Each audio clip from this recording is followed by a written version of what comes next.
청래당 시간입니다. 정청래 전 의원 나왔습니다. 어서 오십시오. 네, 안녕하십니까. 정청래입니다. 예, 오프닝에서도 들었습니다마는 오늘 대통령도 강효상 의원의 기밀 유출 사건에 대해서 깊은 유감을 표했습니다. 네. 야당으로서는 뭐 정부 정책을 건강하게 비판하고 할 수는 있죠. 그러나 이것은 직접적인 이제 국익에 직결되는 문제 아닙니까? 이렇게 자꾸 양 정상 간의 통화 내용이 이렇게 밖으로 유출되고 그랬을 때 어느 정상이 한국의 대통령과 깊은 대화를 할 수 있겠습니까? 예. 그런 면에서 봤을 때 이건 뭐 형법 113조 위반일 뿐만 아니라 상급 비밀이라고 분류가 돼 있지 않습니까? 예. 그래서 이것은 법적인 책임을 면할 길이 없어 보입니다. 예. 지금 보수계 원로들이라고 하는 사람들조차 이 강효상 의원의 행태는 잘못됐다고 비판하고 나서고 있는데. 그 MB 정권 때 천영호 외교안보수석, 반기문 총장 그리고 김숙 전 유엔 대사 이런 분들이 다 보수적인 인사라고 분류가 될 수 있는데 이분들이 이제 비판하고 나서니까 자유한국당이 매우 곤궁에 빠진 거죠. 그 국민 여론도 그렇고요. 자유한국당은 끝까지 강효상 의원을 비호하는 이유가 뭘까요? 아무래도 전국 주도권을 급격하게 잃을 가능성이 좀 있고요. 그리고 어쨌든 처음에 첫 단추를 잘 못 깼으니까 지금이라도 고쳐서 했으면 좋겠는데 그냥 쭉 나가고 있는 것 같아요. 예. 정청래 의원의 이름도 그래서 등장했지 않습니까? 불똥. 예. 저는 뭐 여러 군데서 지금 다 말씀을 드렸는데 1월 4일 날 통화가 있었고 1월 4일 날 이제 윤영찬 국민소통 수석이 브리핑을 다 했어요. 근데 이제 보통 이런 일이 있었다고만 한 게 아니라 따옴표가 있었어요. 트럼프 대통령은 이렇게 말했다. 문재인 대통령은 이렇게 말했다. 그걸 저는 이제 인용을 한 거죠. 네. 그러니까는 그 청와대 홈페이지에도 내용이 있던데. 네, 지금 다 있습니다. 예. 그 내용 이외의 발언은 하지 않은 거 아니겠습니까? 제가 모르는데 어떻게 모르니까. 합니까? 예. 그럼에도 그 얘기를 갖고 와서 했었. 그러니까 비교해 보시면 돼요. 지금도 이제 청와대 홈페이지에 가면 찾을 수 있습니다. 예. 그런데 지금 나경원 원내대표가 유감 표시한 문재인 대통령을 향해서 모든 정쟁을 사실상 총지휘한다 이런 이야기를 했거든요.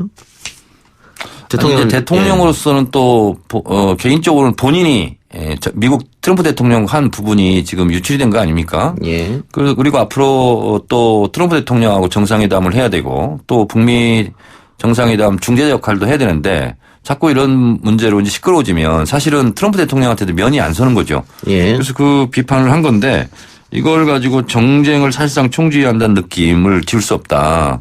이 자체가 정쟁적 발언이죠. 예. 지금 외교부가 그 문제의 참사관과 강효상 자유한국당 의원에 대해서 형사 고발을 했습니다. 참사관은 우리도 뭐 여러 차례 방송에서 언급했습니다마는 처벌받을 가능성이 있다 이런 얘기를 했는데 강효상 의원이 과연 처벌될까? 면책 특권도 있고요. 이제 고 노회찬 의원 삼성 떡값 가지고 재판 한번 받은 적이 있죠. 그런데 이제 국회 내에서 한 발언은 면책 특권이 있는데 국회 이외 공간, 다시 말해서 SNS 이런 데도 올렸다는 거 아닙니까? 그래서 노회찬 전 의원도 그걸로 처벌받은 거예요. 국회에서 한 발언이 아니라. 그런데 이제 강효상 의원 같은 경우도 국회 내에서 발언이 아니라 SNS 올린 부분은 처벌을 피하기가 좀 어려울 것 같습니다. 본인이 SNS 올렸겠네. 예, 그리고 이게 과연 개인의 일탈일 것인가 뭐 이런 주장도 제기되면서 어쨌든 지금 외교부에서 기강회의 장면을 여러 보였었거든요. 몇 차례 보여줬기 때문에 그렇다면 강경화 장관 책임론 혹은 주미대사에 문제가 있는 건 아니냐. 이제 우선 순서가 있지 않습니까? 일이라는 게. 그래서 강효상 의원이 이렇게 유출한 부분이 상급 기밀을 누설했다 하는 부분이 하나 있는 거고. 그리고 이것을 유출의 뭐 공범이라고 할 수 있는 참사관 그 부분이 이제 명확해진 다음에 그다음에 예를 들면 뭐 지휘 감독을 잘 못했다든가 이런 부분에 대해서는 책임 소재를 따질 수는 있겠죠. 그건 나중 일이다. 그렇습니다. 예. 그런데 뭐 예전에 남북 정상회담 대화록도 유출됐었지 않습니까?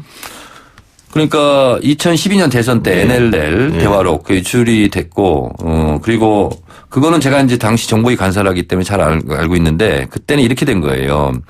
노무현 대통령과 김정일 위원장이 대화를 하지 않습니까? 뒤에 앉아서 녹음을 했던 게 조명균 예. 통일부 장관이었어요.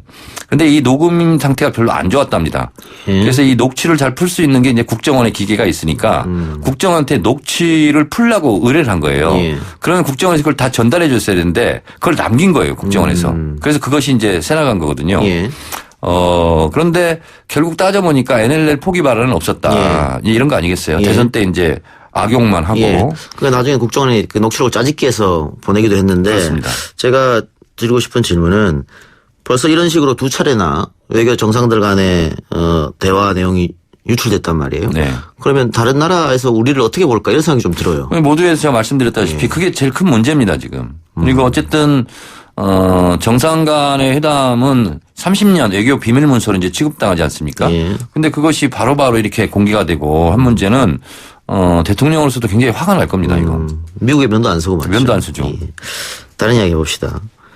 자, 서훈 국정원장과 양정철 그리고 MBC 기자 이렇게 만났는데 자유한국당은 국정원 관건선거 의혹이다 이렇게 규정했고 국정원법 위반이다 이렇게 얘기했습니다. 동석관 기자는 선거 얘기가 없었고 사적 모임 자리였다. 어떻게 보십니까? 우선 국정원법 위반이라는 게 좀 말이 안 되는 것이 국정원장이 정치인을 만났다고 해서 국정원법 위반은 아니에요. 예. 정치에 관여하고 개입하고 또는 민간인 사찰하고 뭐 이런 것이 사실은 국정원법 위반인 거죠. 예. 국정원법 9조에 나와 있습니다. 그게. 예.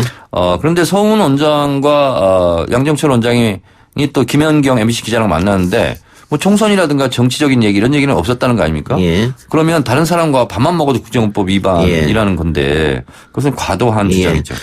지금 서훈 양정철 이야기는 기자 앞에서 선거 관련 얘기를 어떻게 하냐. 이런 얘기도 아니 하고 그러면 있어요. 그 기자가 특종을 했겠죠. 예.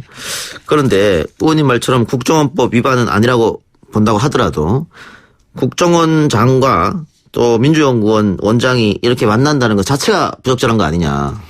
저는 둘이 뭐 직책으로 만난 게 아니라 예. 사적인 인연 관계로 만난 거 아니겠습니까?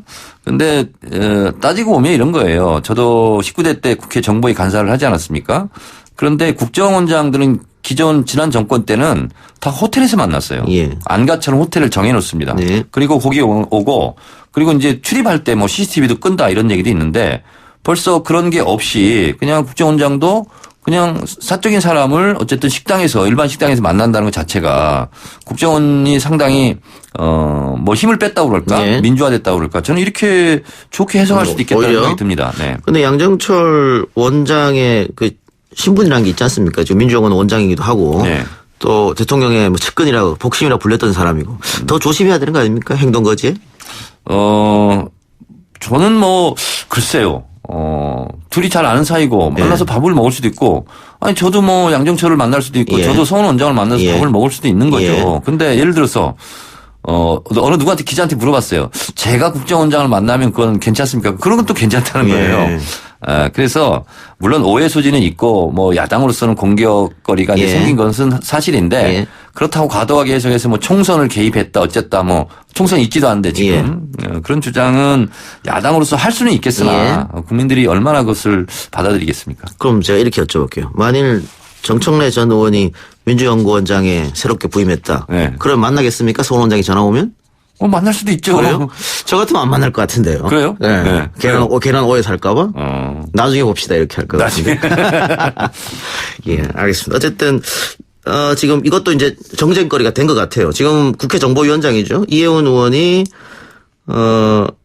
서훈 국가정보원장과 나는 1분도 독자한 적이 없다. 전화번호 물어도 5번이나 거절당했다. 이러면서 정보위원회를 소집하자. 이렇게 얘기했단 말이죠. 근데 이제 국정원장 전화번호는 뭐 알 수도 있고 안 할 수도 있는데 19대 때까지만 하더라도 국정원 파견 요원이 있었어요. 예. 그래서 무슨 일이 있으면 그 파견 요원 불러가지고 다 뭐 연결하고 이렇게 했었는데 글쎄요. 뭐 국정원장 전화번호를 뭐 굳이 뭐 안 가르쳐 줄 이유는 없다고 보는데 뭐 이분이 지금 정보위원장이 된 지가 얼마 안 됐지 예. 않습니까? 뭐 아니 저는 전화번호 알 수 있다고 봅니다. 저는. 예. 원세훈 원장 때 저도 전화번호 알고 있었어요. 정보위 그때 간사였었죠. 네네. 예. 네. 이거 정보위원회 소집해서 아마 뭐 여러 가지 물어보려고 할 것 같은데 이거는 민주당이 응하지 않을 것 같은데 어떻게 보세요? 소집에 대해서는. 일단 정보위를 열자는 것 자체가 이미 이제 정쟁의 도구가 된 거죠. 그렇죠. 예. 민주당으로서는 뭐 받아들이지는 않겠죠. 근데 야당들은 계속 이제 정부의 요구를 할 것이고, 뭐 그럴 것 같아요. 예. 자, 어제 이 문제로 박주민 의원하고 인터뷰를 했는데 박주민 의원 같은 경우에는 이런 논란이 있기 때문에 하루빨리 국정원의 국내 정치 개입을 막는 그런 법을 처리해야 된다. 자유한국당이 반대해서 못하고 있지 않느냐. 지금 이렇게 주장하더라고요. 뭐 박주민 의원 말도 일리가 있죠. 그런데 제가 알고 있기로는 국내 정치 파트는 IO들 다 해산해가지고 1차장, 3차장 산하로 다 보낸 걸로 제가 알고 있어요. 그리고 지금은 그래서 뭐 언론사라든가 정부기관이라든가 국정원 요원들이 뭐 출입을 안 하고 있는 걸로 제가 알고 있거든요. 그래서 국정원장도 말했잖아요. 오히려 그래서 국정원장이 할 일이 더 많아졌다. 싱크탱크 이런 사람들 만나야 되고 전문가들 만나야 되고 뭐 언론인들 만나야 되고. 그러니까 국내 정치 파트를 없앴기 때문에 오히려 국정원장이 내가 더 바빠졌다. 이런 사람을 직접 만나야 되니까 이런 얘기를 한 것 같아요. 그리고 이제 MBC 김연경 기자도 본인 페이스북에 쭉 썼지 않습니까? 그래서 뭐 정치 얘기는 없었다. 그리고 과거들이 뭐 개인적인 인연 이런 걸 얘기를 했었다. 뭐 이렇게 기자가 얘기를 했지 않습니까? 기자가 뭐 없는 사실을 얘기하지는 않았을 거 아니에요. 이게 왜 논란이 되는지 모르겠다. 뭐 이런 얘기 된 것 같은데. 그런데 그 MBC 이 김 기자가 그 북한 전문 기자라고 그래요. 예전부터 북한 통이에요. 네. 그럼 뭐 혹시 그 국정원장과 그런 얘기를 하지 않았을까도 생각됩니다. 오히려 그거 아닙니까? 김연경 기자가 쓴소리를 더 많이 했다. 뭐 그렇게 지금 뭐 알려주고 있지 않습니까? 의원님도 북한 전문 아닙니까? 저도 나름 공부하고 연구하고 통일 문제에 관심이 많습니다. 지금 볼튼이 해직될 것이다, 뭐 사표를 쓸 것이다 이런 얘기도 외신에 나오던데 어떻게 보세요? 그러니까 트럼프 대통령으로서는 자기 보좌관 아닙니까? 보좌관이 자꾸 자기랑 딴 말을 지금 하고 있잖아요. 그리고 또 북에서는 볼턴을 내쳐라 지금 계속 요구하고 있고. 그래서 참 재밌는 표현하더라고요. 인간 오작품 뭐 이렇게 북한 이제 공격도 볼턴을 하고 그러던데 어쨌든 볼턴은 대통령 보좌관으로서 어쨌든 대통령과 같은 좀 길을 가야 되지 않나 이런 생각이 들어요. 트럼프 대통령으로서도 굉장히 불편할 것 같아요. 그러니까는 방금 의원님 말처럼 볼턴과 지금 트럼프 대통령이 계속 다른 이야기를 하고 있는데 볼턴이 강하게 나가면 그거 아니다 이렇게 트위터로 반박하기도 하고 그게 계산된 행동일 수도 있지 않습니까? 저는 그래서 짜고 치는 고스톱이지 않을까 그렇게 이제 생각을 해서 정세현 장관한테 여쭤봤어요. 그랬더니 그건 아닌 것 같다. 엇박자가 나는 것 같다 이렇게 얘기를 하더라고요. 그래서 조만간 정리할 수 있지 않을까 이렇게 생각을 하더라고요. 볼턴이 소위 말하는 미국 내에서 가장 큰 매파인데 만약에 볼턴이 자리를 놓게 되면 직책을 놓게 된다면은 그 북미 대화 또 남북 대화는 더 빨라지는 겁니까? 아무래도 그렇게 예상이 되죠. 북한은 언제쯤? 북한으로서는 볼턴을 아마 해임을 하면 그래도 우리에게 좀 성의 표현을 하고 있다 이렇게 이제 느낄 거고 그러면서 트럼프 대통령이 진정으로 북미 정상회담을 다시 잘 해볼 생각이 있구나 하는 이제 시그널로 익힐 수 있겠죠. 지금 묵묵부답 상태거든요, 북한이. 여러 가지 우리가 보낸 시그널에 대해서 언제쯤 열릴까요? 북한으로서는 갈 때까지 한번 가보자. 그래서 긴장 상태를 가장 팽팽하게 끌고 가려고 하는 것 같아요. 알겠습니다. 어제 차관급 인사가 단행이 됐습니다. 조국 수석은 유임이 됐고 인사수석에 법제처장을 지낸 김혜숙 수석을 법제처장에는 법무비서관 지낸 김형년 처장을 각각 임명했는데 당연히 뭐 야당에서는 돌려막기 인사다 이렇게 비판하고 있고요. 오늘 한겨레 신문에서 여당 중진 의원의 입을 빌어서 뭐 누군지 이야기는 하지 않았습니다만 여당 내에서도 불불 끓고 있다. 그렇게 사람이 없느냐 이렇게 지적을 했다고 하던데. 실명이 아닌 기사는 저는 뭐 반신반의하고요. 누군지도 모르고 그냥 썼을 수도 있고요. 정권 교체를 왜 합니까? 정권 교체에서 행정력을 갖는다는 것은 가장 중요한 것이 인사권이에요. 그러면 대통령 국정 철학과 맞는 사람을 그렇죠. 인사를 해야지. 아니 그러면 매일 반대하고 볼턴처럼 막 이렇게 대통령한테 치받고 이런 사람을 그러면 인사를 해야 된다는 말인가. 그리고 이것은 대통령 고유 인사권이기 때문에 인사에 대한 책임은 어떻게 지는 거냐면 일을 잘하면 잘한 인사고 일을 못하면 못한 인사죠. 좀 지켜봐야죠 그러니까. 인재풀이 너무 좁은 것 아니냐 이런 지적에 대해서는 어떻게 동의할 수 없습니까? 문재인 정부 들어서 지금 언론에서 잘 그 얘기 안 하는 부분이 뭐냐면 편중 인사. 예. 영남 몇 프로, 호남 몇 프로 뭐 이런 거 있잖아요. 예, 이건 예. 좀 사라졌잖아요. 문재인 정부 예. 들어서서. 그야말로 탕평책을 하고 있는 거죠. 예. 그런데 계속 뭐 캠코더 얘기하는데 아니 코드가 맞는 사람이 해야지. 코드가 안 맞는 사람 하면 되겠습니까? 그걸 뭐 미국이나 다른 나라 다 마찬가지입니다. 다 마찬가지입니다. 예. 네. 그건 뭐 동의하는 부분이고 알겠습니다. 오늘 청래당 정청래 전 의원 이야기는 여기까지 듣겠습니다. 수고하셨습니다. 벌써 끝났습니까? 네, 벌써 끝났습니다. 네, 알겠습니다.